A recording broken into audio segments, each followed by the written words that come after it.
Hi all അസ്സലാമു അലൈക്കും. എല്ലാവർക്കും കോക്കോസ് വ്ളോഗിലേക്ക് സ്വാഗതം. ആദ്യമായി കാണുന്ന ഫ്രണ്ട്സ് ആണെങ്കിൽ പ്ലീസ് ചാനലൊന്ന് സബ്സ്ക്രൈബ് ചെയ്ത് ബെല്ലൈക്കൺ ഓൾ ചെയ്ത് വയ്ക്കുക. എൻ്റെ നെക്സ്റ്റ് വീഡിയോ നോട്ടിഫിക്കേഷൻ നിങ്ങൾക്ക് കിട്ടുന്നതായിരിക്കും. ഇന്നത്തെ വീഡിയോ എന്ന് പറയുന്നത് ജോബ് വേക്കൻസിയെ കുറിച്ചാണ്. ജോബ് വേക്കൻസിയുടെ കൂടുതൽ ഡീറ്റെയിൽസ് നമുക്ക് ഇക്ക തന്നെ പറഞ്ഞു തരുന്നതായിരിക്കും കേട്ടോ.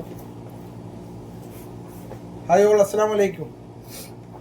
അപ്പോൾ ഇന്നേ നമ്മൾ പറയാൻ ഉദ്ദേശിക്കുന്നത് എന്താണെന്ന് വെച്ചാൽ നമ്മളുടെ ജോബ് വേക്കൻസിയെ കുറിച്ച് തന്നെയാണ്. അതായത് ഹൗസ് മെയ്ഡിനെ കുറിച്ചുള്ളത്. അതായത് ഒരുപാട് പേര് നമ്മുടെ അടുത്ത് ഇത് കണക്ക് ജോബ് വേക്കൻസിയുടെ കാര്യങ്ങൾ ചോദിച്ച് നമുക്ക് ഒരുപാട് എൻക്വയറീസ് വന്നു ഓൾറെഡി.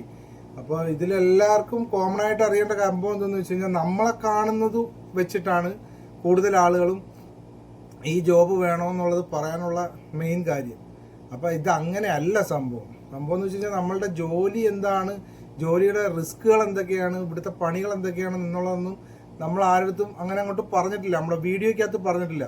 വിളിക്കുന്നവരടുത്ത് കോൺടാക്ട് ചെയ്യുമ്പോൾ മാത്രമേ നമ്മൾ പറഞ്ഞു. പക്ഷേ ഇത് നമുക്ക് എല്ലായിടത്തും പറയുന്നതിന് ഒരു ബുദ്ധിമുട്ടുണ്ട്. കാര്യം 100ഓളം വേക്കൻസിയെ കുറിച്ചാണ് ആളുകൾ നമ്മുടെ അടുത്ത് ഇപ്പോൾ അല്ലേ ഓൾറെഡി ചോദിച്ചു കഴിഞ്ഞു. അപ്പോൾ നമുക്ക് എല്ലാവരുടെ എല്ലാത്തിനെ കുറിച്ചും പറയുന്നത് ഒരു ബുദ്ധിമുട്ടായത് കൊണ്ടാണ്, നിങ്ങൾ ക്ഷമിക്കുക. അതുകൊണ്ടാണ് നമ്മളൊരു വീഡിയോ കൂടെ പറയാമെന്ന് വിചാരിച്ചത്.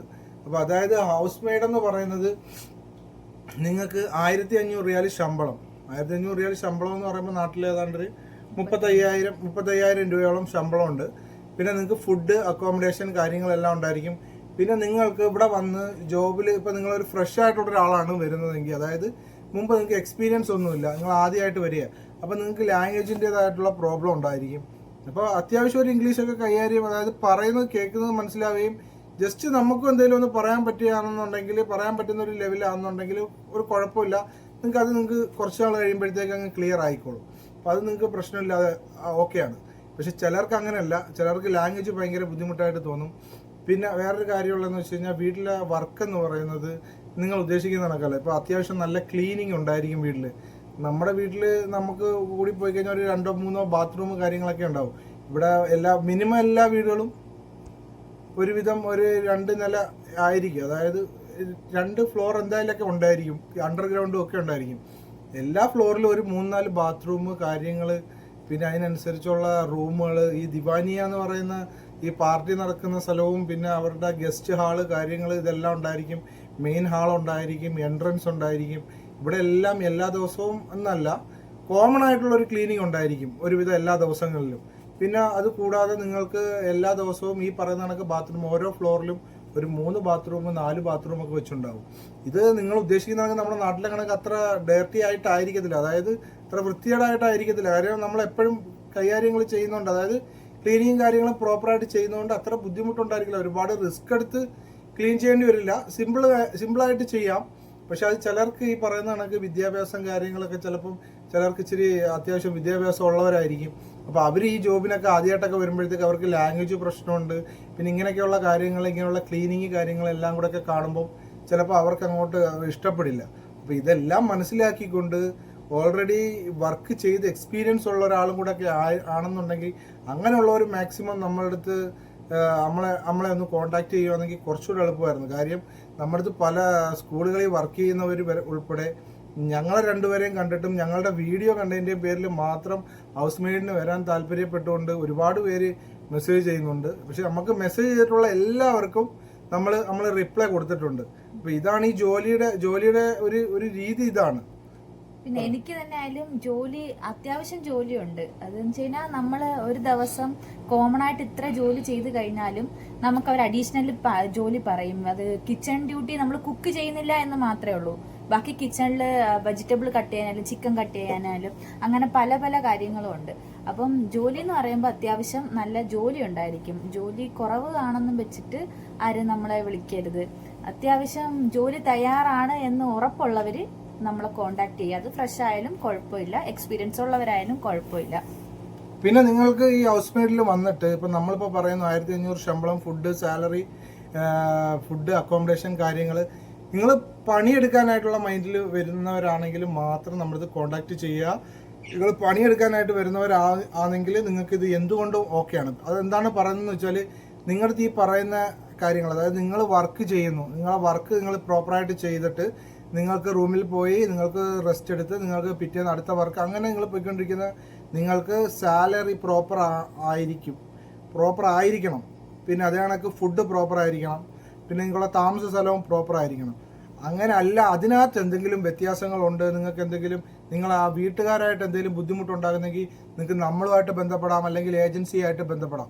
ഏജൻസിയായിട്ട് ബന്ധപ്പെട്ട് നിങ്ങൾക്ക് അതിനുള്ള പരിഹാരം ഏജൻസി ഉണ്ടാക്കി തരുന്നതായിരിക്കും.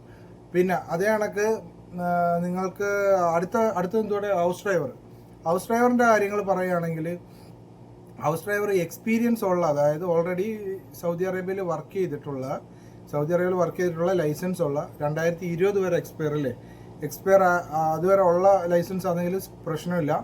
അങ്ങനെയുള്ളവർക്ക് നമുക്ക് ഇപ്പോൾ ചെയ്യാൻ പറ്റും. 1800 റിയാൽ ശമ്പളം ഉണ്ടായിരിക്കും. പിന്നെ അവർക്ക് ഓൾറെഡി ഏജൻസിയിൽ സർവീസ് ചാർജ് വരുന്നുണ്ട്.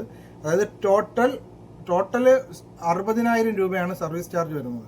ഈ 60,000 രൂപയുടെ ആ ഒരു ഇതെങ്ങനെയാണെന്ന് വെച്ചാൽ, നിങ്ങൾ സ്റ്റാമ്പിങ്ങിന് നിങ്ങളെല്ലാം ഓക്കെ ആയി സ്റ്റാമ്പിങ്ങിന് കൊടുക്കുമ്പോൾ നിങ്ങളൊരു 15,000 രൂപ അവിടെ ആദ്യം കൊടുക്കുക. പിന്നെ ബാക്കിയുള്ള പൈസ എമൗണ്ട് സ്റ്റാമ്പിങ് എല്ലാം കഴിഞ്ഞ് വരുമ്പോഴത്തേക്ക് കൊടുക്കുക. അപ്പോഴത്തേക്ക് നിങ്ങൾക്കുള്ള ടിക്കറ്റ് എടുത്ത് നിങ്ങളുടെ കയ്യിൽ തരുന്നതായിരിക്കും. പിന്നെ അതേ കണക്ക് നിങ്ങൾക്ക് നാട്ടിൽ അതിൻ്റെ കൂടെ തന്നെ മെഡിക്കലും VFSL അതൊരു 7,000 രൂപയോളം ആവും. അതാണ് ഹൗസ് ഡ്രൈവറിൻ്റെ ഇത്. പിന്നെ ഹൗസ് ഡ്രൈവറിൻ്റെ വർക്കിൻ്റെ കാര്യം അറിയാമല്ലോ. വർക്ക് എന്ന് പറയുന്നത് ചെയ്ത് എക്സ്പീരിയൻസ് ഉള്ളവരെ മാത്രം നമ്മൾ എടുക്കുന്നത് അതുകൊണ്ടാണ്. കാര്യം ചില വീടുകളിൽ രാവിലെ 5 മണിക്ക് ഡ്യൂട്ടിക്ക് എണീക്കേണ്ടി വരും, ചിലയിടത്ത് 6 മണിക്ക് എണീക്കേണ്ടി വരും. 5 മണിക്ക് ഞാനൊക്കെ ഓൾറെഡി വർക്ക് ചെയ്യുന്ന വീട്ടിൽ നമുക്ക് 5:30 ഓട്ടോ ഉണ്ട്. 5:30 വർക്കുള്ളതെന്ന് വെച്ച് കഴിഞ്ഞാൽ നമുക്ക് അറാംകോ ഓട്ടോ ആണ്. ചിലയിടത്ത് മദ്രസകളായിരിക്കുമ്പോൾ 6-6:30 ആ ഒരു ടൈമിൽ ഓട്ടോ ഉണ്ടായിരിക്കും. പിന്നെ അതേ കണക്ക് ചിലയിടത്ത് ഇത് രണ്ടും ഉണ്ടാവില്ല, രാവിലെ നമുക്ക് എണീക്കേണ്ട. അപ്പോൾ നമ്മൾ താമസിക്കുന്നതിൻ്റെ തൊട്ടപ്പുറത്തെ വീട്ടിലെ ആൾക്ക് ചിലപ്പോൾ അങ്ങനെ ആയിരിക്കും. അപ്പോൾ അത് കണ്ടിട്ട് നമുക്ക് അങ്ങനെ കിട്ടിയില്ല എന്നുള്ള വിഷമം നമ്മളുണ്ടായിട്ട് വിഷമത്തിൽ ഇരുന്നിട്ട് കാര്യമില്ല. അപ്പോൾ ഓരോ വീട്, ഞാനിപ്പോൾ ഇതെൻ്റെ 3ാമത്തെ വീടാണ് ഞാൻ വർക്ക് ചെയ്യുന്നത്, ഹൗസ് ഡ്രൈവറായിട്ട് വർക്ക് ചെയ്യുന്ന 3ാമത്തെ വീടാണ്. അപ്പോൾ ഈ ഓരോ വീടുകളിലും ഓരോ പ്രശ്നങ്ങളുണ്ട്. എല്ലാ വീടുകളിലും ഓരോരോ പ്രശ്നങ്ങളാണ്. ഇപ്പം ഞങ്ങളിവിടെ ഇത്ര ഹാപ്പി ആയിട്ടിരിക്കുന്നെന്നോ, അല്ലെങ്കിൽ ഞങ്ങളെ വീഡിയോ കണ്ടിട്ട് ഞങ്ങൾ ഓക്കെ ആണെന്നോ, ഞങ്ങൾ ഫുൾ ക്ലിയർ ആണെന്നോ എന്ന് നിങ്ങൾ തെറ്റിദ്ധരിക്കണം. നമ്മൾ വർക്ക് ചെയ്യുന്ന വീട്ടിൽ നമുക്ക് വണ്ടി പോലും അലൗഡ് അല്ല പുറത്തേക്ക്. നമ്മൾ ഒരു ഫാമിലി ആയിട്ടുണ്ടായിട്ട് നമുക്ക് ഏറ്റവും മെയിനായിട്ട് വേണ്ടുന്നൊരു സംഭവം വണ്ടിയാണ്. നമ്മൾ ടാക്സി നിങ്ങളത് ഞങ്ങളുടെ മുമ്പത്തെ വീഡിയോ കണ്ടിട്ടുള്ളവർക്ക് മനസ്സിലാവും.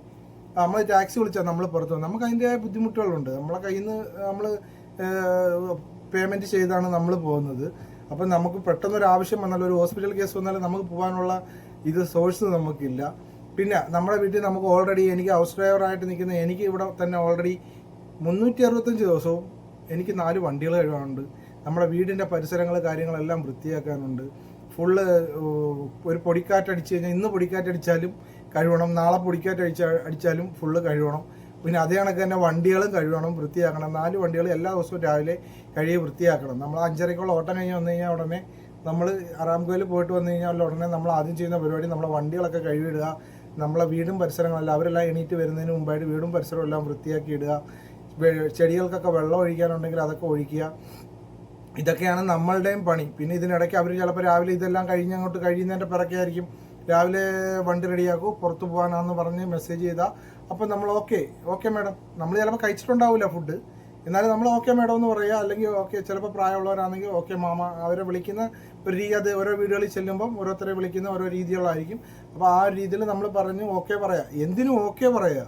യെസ് ഞാൻ റെഡിയാണ്, എന്തിനും ഞാൻ റെഡിയാണ്. അതിപ്പം ഹൗസ് ഡ്രൈവർ വിസയ്ക്കായാലും ഹൗസ് മെയ്ഡ് വിസയ്ക്കായാലും എന്തിനായാലും ഞാൻ റെഡിയാണ്. ഓക്കെ പറയാം. കാര്യം നമ്മൾ അവരുടെ അടുത്ത് ഒരു വട്ടം എതിർക്കുന്നതോടുകൂടി അവർക്ക് നമ്മളെ കുറിച്ചൊരു ബാഡ് ഒരു ഇമേജ് ഉണ്ടാവുക. പിന്നെ അവർ നമ്മുടെ അടുത്ത് എന്ത് പറയുന്നതിനകത്തും ആ ഒരു പുഷിങ്ങിലൂടെ ആയിരിക്കും നമ്മുടെ അടുത്ത് പറയുന്നത്. അതായത് അവരുടെ സംസാരത്തിന്റെ ശൈലി മാറും. അപ്പം നമ്മൾ അത് മനസ്സിലാക്കി എക്സ്പീരിയൻസ് ഉള്ളവരും മുമ്പ് വർക്ക് ചെയ്തിട്ടുള്ളവരും അങ്ങനെയുള്ളവരും മാത്രം ബന്ധപ്പെടുക എന്ന് പറയുന്നതിൻ്റെ കാര്യം ഇതാണ്. ഇതൊക്കെ കൊണ്ടാണ്. കാര്യം പുതുതായിട്ട് വരുന്നവർക്കും ജീവിക്കണ്ടേ, അവർക്കും പുതുതായിട്ട് വരുന്നവർക്കും വേണമല്ലോ ജോലി. അപ്പോൾ അവർ ഈ കാര്യങ്ങളും കൂടെ അവർ മനസ്സിലാക്കണം. അതിനു വേണ്ടിയിട്ടാണ് ഈ വീഡിയോ മെയിനായിട്ട് നമ്മൾ പറയുന്നത്. അതായത് പുതുതായിട്ട് വരുന്നവർക്ക് പെട്ടെന്ന് ഇതൊക്കെ കാണുമ്പോഴത്തേക്ക് ഒരു വിഷമം ഉണ്ടാവരുത്. ഞങ്ങൾക്ക് വയ്യ, ഞങ്ങൾക്ക് ബുദ്ധിമുട്ടാണ് എന്നൊക്കെ പറയാം. നമ്മൾ നമ്മുടെ കാര്യം ഡീറ്റെയിൽ ആയിട്ട് നീറ്റ് ആൻഡ് ക്ലിയർ ആയിട്ടാണ് പറയുന്നത്. അല്ലാതെ നമ്മൾ ഒരു കാര്യവും നമ്മുടെ കയ്യിൽ നിന്നിട്ട് പറയുകയോ അല്ലെങ്കിൽ ഇല്ലാത്ത കാര്യം പറയുകയോ അല്ലെങ്കിൽ 1,500 ശമ്പളത്തിന് 1,800 കിട്ടുമെന്ന് പറയുകയോ ഒന്നും ചെയ്തിട്ടില്ല. നമ്മളെ ഏജൻസിയിൽ നമുക്കെടുത്ത് എന്ത് പറഞ്ഞോ അത് മാത്രമേ പറഞ്ഞിട്ടുള്ളൂ. പിന്നെ നമുക്ക് ഓൾറെഡി ഒരു അഞ്ചാറ് പേരുടെ ഡീറ്റെയിൽസും ഡോക്യുമെന്റ്സും എല്ലാം നമുക്ക് കിട്ടിയിട്ടുണ്ട്. അവരുടെ അടുത്തെല്ലാം കാര്യങ്ങളെല്ലാം പറഞ്ഞ് ക്ലിയറും ചെയ്ത് കൊടുത്തിട്ടുണ്ട്. നമ്മൾ അത് ഏജൻസിക്ക് ഫോർവേഡും ചെയ്തിട്ടുണ്ട്. അവിടുന്ന് ഇനി അവരെ ഒന്ന് വെരിഫിക്കേഷൻ എല്ലാം കഴിഞ്ഞിട്ട് അവരെ കോൺടാക്ട് ചെയ്യുന്നതിൻ്റെ താമസമേ ഉള്ളൂ. പിന്നെ ബാക്കി നമ്മൾ ഈ പറഞ്ഞത് കണക്കുള്ള പേപ്പർ വർക്കുകളും കാര്യങ്ങളും മാത്രം. അപ്പോൾ അത് ക്ലിയർ ആയി കഴിയുമ്പോഴത്തേക്ക് അവർക്ക് കയറി വരാൻ പറ്റും. അപ്പൊ ഇൻഷാ അല്ലാഹ് നമ്മളെ ഇന്നത്തെ വീഡിയോ ഇത്രയേ ഉള്ളൂ. നമ്മള് പിന്നെ ഒരു വേക്കൻസി ഉണ്ട് കേട്ടോ, ഹോം നേഴ്സിന്റെ കാര്യം. അത് ഷാജിറ പറയും. ഹോം നേഴ്സിന് GNM സർട്ടിഫിക്കറ്റ് അത്യാവശ്യമാണ് കേട്ടോ. GNM സർട്ടിഫിക്കറ്റ് ഉള്ളവർക്കും എക്സ്പീരിയൻസ് ഉള്ളവർക്കും മാത്രമേ ഹോം നേഴ്സിന് നമുക്ക് കോണ്ടാക്ട് ചെയ്യാവുള്ളൂ കേട്ടോ. പിന്നെ എന്ന് വെച്ച് കഴിഞ്ഞാൽ ഹൗസ് മെയ്ഡിന് നമുക്ക് വേറെ പ്രത്യേകിച്ച് ചിലവൊന്നുമില്ല. നാട്ടിലുള്ളവർ കുറച്ച് 7000 രൂപയുടെ ഒരു ചിലവ് വരുന്നുള്ളൂ. അവരുടെ മെഡിക്കലും അവരുടെ VFSL അപ്പോയിൻമെന്റിന് മാത്രമേ വരുന്നുള്ളൂ. അവർക്ക് വേറെ സർവീസ് ചാർജോ കാര്യങ്ങളോ ഒന്നും ഹൗസ് മെയ്ഡിനില്ല. അപ്പോൾ ഇത്രയൊക്കെയാണ് നമ്മുടെ വീഡിയോ. ഇത് ഒന്നും കൂടി പറഞ്ഞു തരുന്ന വെച്ച് കഴിഞ്ഞാൽ ഒരുപാട് പേര് വിളിക്കുന്നത് ഇതേ സെയിം കാര്യങ്ങൾ ചോദിച്ചിട്ടാണ്. അപ്പോൾ എല്ലായിടത്തും നമ്മൾ ഒരുപാട് പറഞ്ഞു. അപ്പം ഇനി ജോലി ആവശ്യമുള്ളവർ നമ്മൾ ഈ നമ്പർ ഇവിടെ തന്നെ കൊടുക്കുന്നതായിരിക്കും. നിങ്ങൾക്ക് ആവശ്യമുള്ള ഇതേ നമ്പർ തന്നെ, അതേ നമ്പർ തന്നെ നിങ്ങൾ നേരത്തെ കോൺടാക്ട് ചെയ്യാൻ നമ്മൾ കഴിഞ്ഞ വീഡിയോയിൽ കൊടുത്ത അതേ നമ്പർ തന്നെ, അതിൽ തന്നെ കോൺടാക്ട് ചെയ്താൽ മതി. വീണ്ടും വേക്കൻസികൾ ഉണ്ട്, താല്പര്യമുള്ളവർക്ക് കോൺടാക്ട് ചെയ്യാം. പിന്നെ ഇതല്ല വേറെ എന്തിനേലും താല്പര്യമുള്ളവർക്കും കോൺടാക്ട് ചെയ്യാം. കാര്യം അപ്പോഴത്തേക്ക് നമുക്ക് പറയാമല്ലോ, നിങ്ങൾ ഒന്ന് വെയിറ്റ് ചെയ്ത് നമ്മൾ ഏജൻസിയിൽ തിരക്കിയിട്ട് അടുത്ത വേക്കൻസി വരുമ്പോൾ നമ്മൾ അങ്ങനെയുള്ളവരെ ആ ഒരു രീതിയിൽ സേവ് ചെയ്തിട്ടിട്ട് നമ്പർ സേവ് ചെയ്തിട്ടിട്ട് നമ്മൾ അങ്ങനെയുള്ള വേക്കൻസി വരുമ്പോൾ അവരുടെ അടുത്ത് പറയാം. ചെയ്തു കൊടുത്തിട്ടുണ്ട് ഓൾറെഡി. ഇപ്പം ഒരാൾക്ക് അത് ചെയ്തു കൊടുത്തിട്ടുണ്ട്. പിന്നെ നമ്മളെ കൊണ്ട് പറ്റുന്ന കണക്കുള്ള ജോബ് വേക്കൻസികളൊക്കെ നമ്മൾ ചെയ്തു കൊടുക്കും ഇൻഷാ അല്ലാഹ്. അപ്പം നിങ്ങളുടെ ഒരു സപ്പോർട്ടാണ് നമ്മൾ ഇന്നിപ്പോൾ ഇവിടം വരെ ഇത്രയും നിങ്ങൾ സംസാരിക്കാനുള്ള ആ ഒരു ലെവലിൽ കൊണ്ടുവന്ന് എത്തിച്ചിരിക്കുന്നത്. അപ്പം ഇനി തുടർന്ന് നിങ്ങളുടെ സപ്പോർട്ട് നമ്മുടെ അടുത്ത് ഉണ്ടാവുമെന്ന് നമ്മൾ പ്രതീക്ഷിക്കുന്നു. അപ്പോൾ എല്ലാവർക്കും അസ്സലാമു അലൈക്കും.